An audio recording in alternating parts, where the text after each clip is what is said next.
And with that, we conclude our patient-family-centric portion of the agenda. And I hope that you are as touched and moved and motivated as I am to get up and do something. So we want to now look ahead. You know, we want to think about what we can do. And there's really no better person to give us that perspective than Dr. Wagner.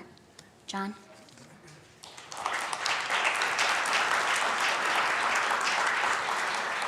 So my name is John Wagner. I'm a professor at the University of Minnesota, and I began my career in bone marrow transplantation, like Don Cohn. The reason why I think that we were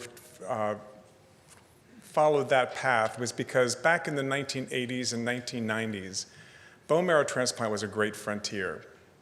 And what I mean by that is that there weren't many survivors, but there were a few cures that otherwise could never have happened. It gave us the idea that something was out there that could change the course of the disease, most of whom had refractory cancers, mostly leukemias, lymphomas.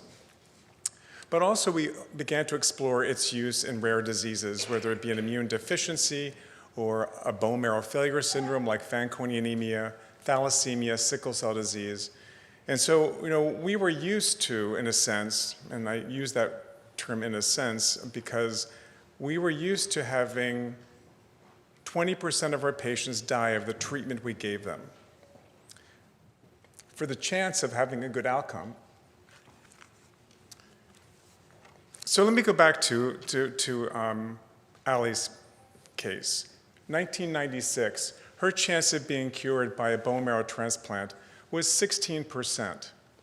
Now, for those of you in the audience that are healthy, that certainly seems like really bad odds, but when the alternative is 100% death, you can imagine how a parent is then sometimes going to consider a bone marrow transplant, even though the odds are against you.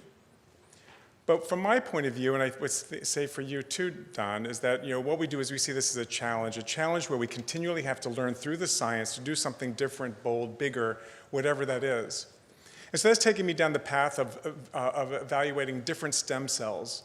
And as you know, back in the early 2000s, that was a bit of a touchy subject. Also, but if you go back into the 1990s, genetic modification was a touchy subject. It made people feel uncomfortable because they didn't fully understand it, even though we knew that it had great power and potential for the future.